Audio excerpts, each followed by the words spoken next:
குருவே துணை ஸ்ரீ வராகமிகிற ஜோதிட பயிற்சி மையம் வழங்கும் astro online Kallakurichi YouTube channel தங்களை அன்போடு வரவேற்கிறது. அனைவருக்கும் வணக்கம்.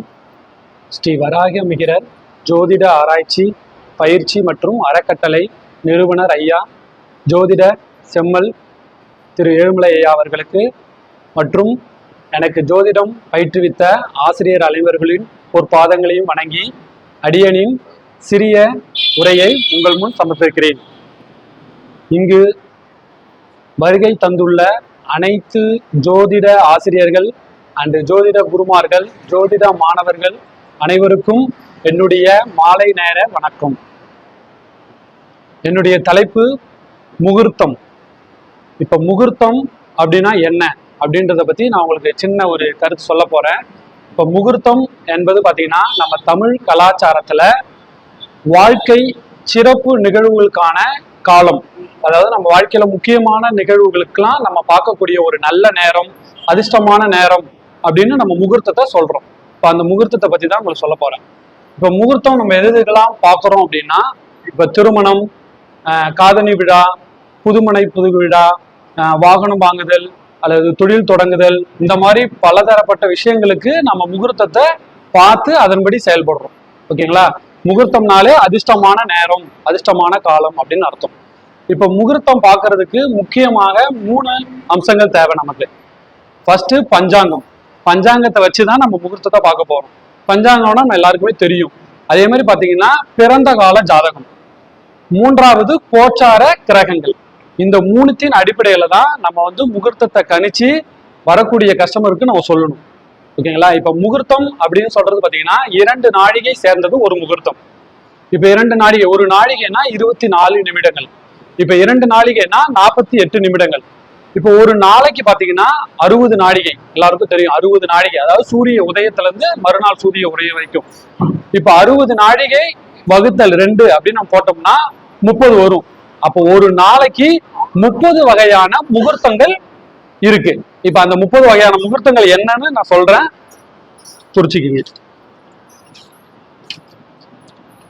இப்ப பாத்தீங்கன்னா முகூர்த்தங்களுடைய வகைகள், அதாவது ஃபர்ஸ்ட் முகூர்த்தம், அதாவது நான் சூரிய உதயம் அப்ராக்சிமேட்ல தான் வச்சிருக்கேன் 6 மணில இருந்து. நீங்க சூரிய உதயத்தை தினசரி என்னவோ அதுல இருந்து கணக்கு வச்சுக்கோங்க. இப்ப ஃபர்ஸ்ட் முகூர்த்தம் பாத்தீங்கன்னா ருத்ர முகூர்த்தம் சொல்லுவோம். அது பாத்தீங்கன்னா 6 மணில இருந்து 6:48 காலையில AM வரைக்கும். அந்த முகூர்த்தம் சிறப்பான முகூர்த்தம்.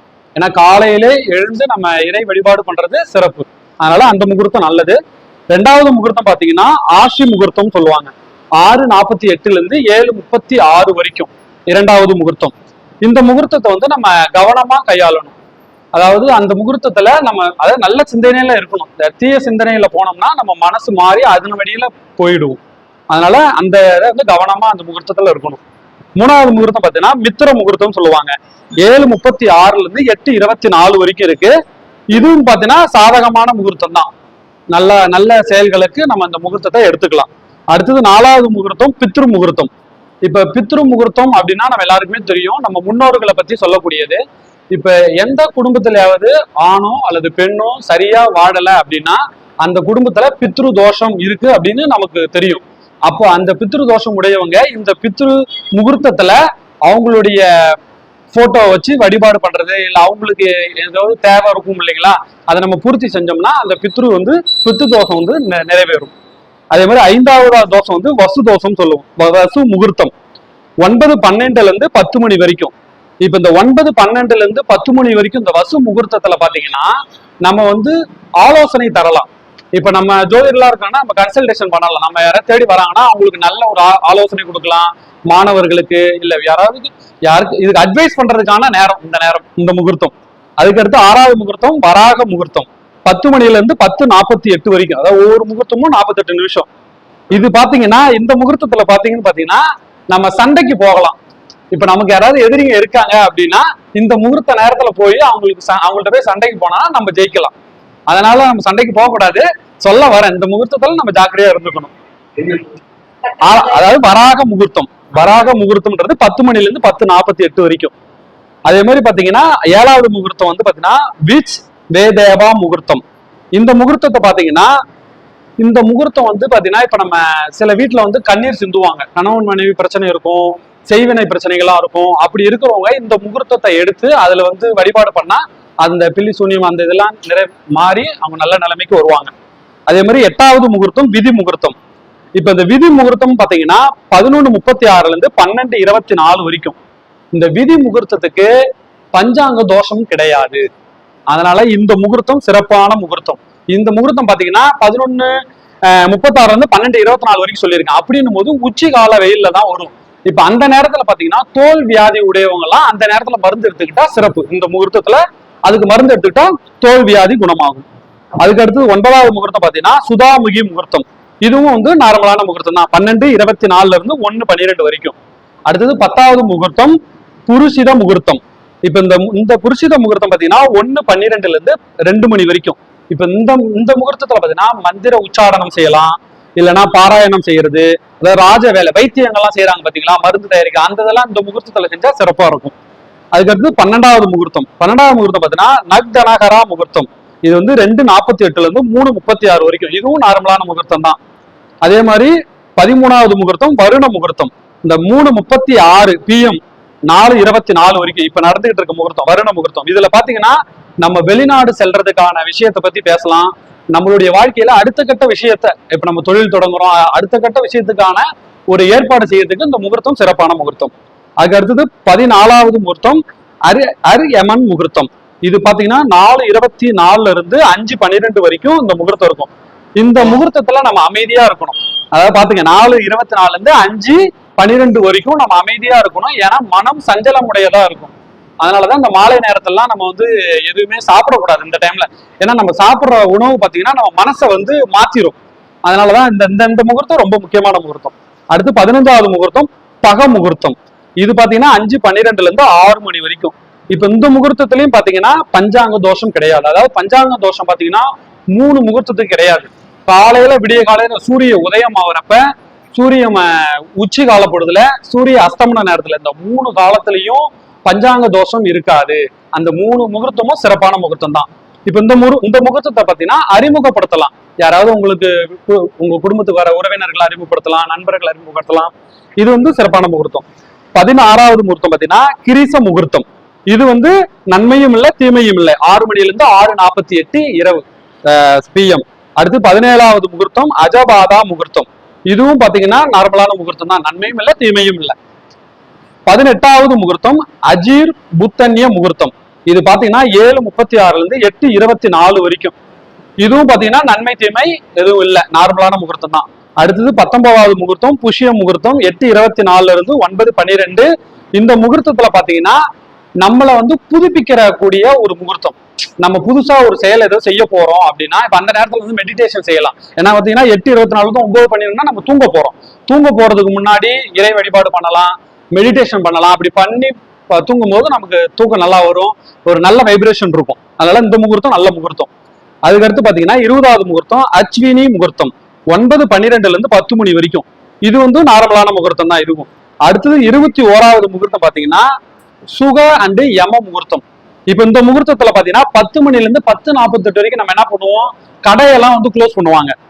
கரெக்டுங்களா? கடையெல்லாம் மூடுறது. அதே மாதிரி முதலிரவு நடக்கிறதுக்கு இந்த காலம் சிறப்பான முகூர்த்தம். 10 மணில இருந்து 10:48 வரைக்கும். அதுக்கு அடுத்தது 22வது முகூர்த்தம் அக்னி முகூர்த்தம். 10:48 இருந்து 11:36 வரைக்கும். இதுவும் தம்பதியர்களுக்கு நல்லது, ஏன்னா அந்த முகூர்த்தம் இரவுல இருந்தனால. அதுக்கு அடுத்தது விதாத்ரு முகூர்த்தம். இது வந்து 11:36 இருந்து 12:24 வரைக்கும். இந்த முகூர்த்தத்துல பாத்தீங்கன்னா இதுலயும் சாந்தி முகூர்த்த நேரம் குறிச்சு கொடுக்கலாம்.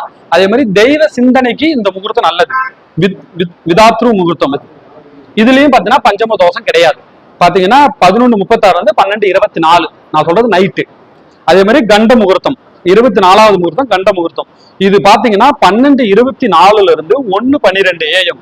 இப்ப இந்த முகூர்த்தம் வந்து ரொம்ப முக்கியமான முகூர்த்தம். இந்த நேரத்துல நம்ம கண்டிப்பா தூங்கியே ஆகணும். ஏன்னா நம்மளுடைய ஆறுகள்லாம் அந்த நேரத்துல தான் ஓய்வு எடுக்கும். நிறைய வந்து ஹார்மோன்லாம் நிறைய சுரக்கும். நல்லா தூங்கணும். தூங்கினா மட்டும்தான் உடல் ஆரோக்கியமா இருக்கும். இந்த முகூர்த்தம் ரொம்ப சிறப்பு. அதுக்கு அடுத்தது அதிதி முகூர்த்தம் 25வது முகூர்த்தம். இதுவும் நார்மலான முகூர்த்தம் தான். 1:12 இருந்து 2 மணி வரைக்கும். 26வது முகூர்த்தம் ஜீவ அமிர்த முகூர்த்தம். 2 மணில இருந்து 2:48 வரைக்கும். இப்ப இந்த 2 மணில இருந்து 2:48 வரைக்கும் சொன்ன பாத்தீங்களா, இந்த முகூர்த்தத்துல பாத்தீங்கன்னா நமக்கு விடை தெரியாத புதிர்கள்லாம் இருக்கும் பாருங்க, விஷயங்கள்லாம் இருக்கும் பாருங்க, அந்த நேரத்துல எழுந்து நம்ம குலதெய்வ வழிபாடு பண்ணி எனக்கு இந்த விஷயம் எனக்கு புரியல, எனக்கு தெரியல அப்படின்னு நீங்க ப்ரே பண்ணீங்கன்னா கண்டிப்பா அந்த விஷயம் உங்களுக்கு ஏதோ ஒரு ரூபத்துல உங்களுக்கு விடை கிடைச்சிடும். அதனால இந்த முகூர்த்தம் ரொம்ப சிறப்பான முகூர்த்தம். அதுக்கு அடுத்தது 26வது, அதாவது 26வது ஜீவ அமிர்த முகூர்த்தம். 27வது முகூர்த்தம் விஷ்ணு முகூர்த்தம். 2:48 இருந்து 3:36 வரைக்கும். இப்ப இந்த முகூர்த்தம் பாத்தீங்கன்னா ஆண் பெண் ஆண்மை, அதாவது ஆண் பெண்மை அதிகரிக்க மருந்து எடுத்துக்கலாம். மருந்து ஆண்மை பெண்மை அதிகரிக்கிறதுக்கு இந்த காலத்துல மருந்து எடுத்துக்கிட்டா சிறப்பு காலையில. அதே மாதிரி 28வது முகூர்த்தம் தியூமத் கத்யுதி முகூர்த்தம். இதுவும் பாத்தீங்கன்னா 3:36 இருந்து 4:24 வரைக்கும். இப்ப 3:36னா 3:30 மணிக்கெல்லாம் நம்ம எழுந்துடணும். ஏன்னா அப்போ அதுவும் பாத்தீங்கன்னா தன்னைத்தானே புதுப்பிக்கக்கூடிய ஒரு முகூர்த்தம். காலையில எழுந்து ஒரு மெடிடேஷன் பண்றோம், ஒரு பிரார்த்தனை பண்றோம், அப்ப நம்ம மனசு ரிலாக்ஸா இருக்கும், நம்ம டெய்லியுமே புத்துணர்ச்சியா இருக்கும். அந்த முகூர்த்தம் வந்து ரொம்ப சிறப்பானது. அதுக்கு அடுத்தது 29வது முகூர்த்தம் பிரம்ம முகூர்த்தம். பிரம்ம முகூர்த்தம் எல்லாருமே நம்ம வழக்கத்துல பார்த்திருப்போம். 4:24 இருந்து 5:12. இதுல பாத்தீங்கன்னா நல்ல செயல்கள்லாம் செய்வாங்க. திருமணம் செய்யறது, ஒரு சில கோயிலுக்கு போய் வழிபாடு பண்ணுவாங்க, இதெல்லாம் செய்யலாம். அதே மாதிரி கடைசியா 30வது முகூர்த்தம் சமுத்திர முகூர்த்தம். இதுவும் வந்து ஒரு சிறப்பான முகூர்த்தம் தான். 5:12 இருந்து 6 மணி வரைக்கும் சமுத்திர முகூர்த்தம். இது சிறப்பான முகூர்த்தம். இது எல்லாம் நான் சூரிய உதயம் 6 மணில இருந்து தான் கணக்கு எடுத்திருக்கேன். நீங்க உங்க ஊர்படி சூரிய உதயத்தை கணக்கு வச்சு எடுத்துக்கோங்க. இப்ப பாத்தீங்கன்னா முகூர்த்தம் பாத்தீங்கன்னா முகூர்த்தத்தோட வகைகள் பல வகைகள் இருக்கு. நம்ம வந்து என்னென்ன பாக்குறோம், மாங்கல்யம் செய்யறதுக்கு முகூர்த்தம் பாக்குறோம், விவாகம் செய்யறதுக்கு பாக்குறோம், அதே மாதிரி மொட்டை அடித்தல் காதணி விழாவுக்கு முகூர்த்தம் பாக்குறோம், கோயிலுக்கு செல்றோம். இப்ப நம்ம கோயிலுக்கு போறதுல 2 வகை இருக்கு. வளர்பிறையிலும் கோயிலுக்கு போவோம், தேய்பிறையிலும் கோயிலுக்கு போவோம். இப்ப தேய்பிறையில கோயிலுக்கு போறோம் அப்படின்னா நமக்கு வந்து ஏதாவது பரிகாரங்கள், இப்ப ஜோதிடம் நம்ம சொல்றோம் பாத்தீங்களா, பரிகாரங்கள் செய்யறதுக்கோ இல்ல நமக்கு யாராவது பில்லி சுனி வச்சிருந்தாங்களோ அது எடுக்கிறதுக்கோ தேய்பிறையில போவோம். வளர்பிறையில போறோம்னா நமக்கு கோரிக்கைகள்லாம் ஏதாவது இருக்கும், நீண்ட கால கோரிக்கைகள்லாம் இருக்கும். வளர்பிறையில போய் நம்ம குலதெய்வ வழிபாடு பண்றது சிறப்பு.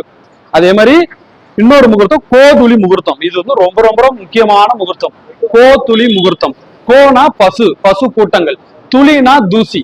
அப்போ ஒரு பசு கூட்டம் ஃபுல்லா போச்சுன்னா, இப்போ ஒரு பசு கூட்டம் வந்து ஃபுல்லா போகுதுன்னு வச்சுங்க ஒரு ரோட்ல, அந்த ரோட்ல உள்ள குப்பை எல்லாத்தையும் அடிச்சுட்டு போயிடும். அப்ப ரோடே சுத்தமாயிடும். அந்த மாதிரி இந்த கோதுளி முகூர்த்தம்ன்றது பாத்தீங்கன்னா சூரிய உதயம் ஆகுது பாத்தீங்களா, அந்த சூரிய உதயத்துக்கு முன்பின் 15 நிமிடம் சூரிய உச்சி காலப்படுது, அந்த உச்சி காலத்துக்கு முன்பின் 15 நிமிடம், அதே மாதிரி அஸ்தமனத்துக்கு முன்பின் 15 நிமிடம். இந்த காலகட்டத்துல நம்ம செய்யக்கூடிய செயல்கள் எல்லாமே வெற்றி அடையும். இதுக்கு பஞ்சாங்க தோஷம் கிடையாது. கோதுளி முகூர்த்தம் ரொம்ப சிறப்பான முகூர்த்தம். அதே மாதிரி பாத்தீங்கன்னா இப்ப நம்ம புதுசா வாகனம் வாங்குறோம், அதையும் முகூர்த்தம் பார்த்துதான் வாங்குறோம். அது மாதிரி அறுவை சிகிச்சை, இப்ப நம்ம உடம்பு சரியில்லை ஹாஸ்பிட்டலுக்கு போறோம், அதுக்கு முகூர்த்தம் பார்த்துதான் நம்ம செய்யறோம். அதே மாதிரி கரிநாள். இப்ப கரிநாள்னு ஒண்ணு இருக்கு, நம்ம ஜாதகத்துல பஞ்சாங்கத்துல பார்த்திருப்போம். இன்னைக்குமே கரிநாள் தான். கரிநாளுமே ரொம்ப சிறப்பான நாள். கரி அப்படின்னா யானைன்னு சொல்லுவாங்க. அப்ப யானை பலம் இருக்கும் அப்படின்னு சொல்லுவாங்க. அந்த சூரியனுடைய கதிர் வீச்சுகள் பாத்தீங்கன்னா இந்த கரிநாள் அன்னைக்கு பாத்தீங்கன்னா அதிகப்படியா வரும்போது இந்த கரிநாள் பாத்தீங்கன்னா நம்மளுடைய கர்மா வந்து விலகிறதுக்கு இந்த கரிநாள் சிறப்பாக இருக்கும்.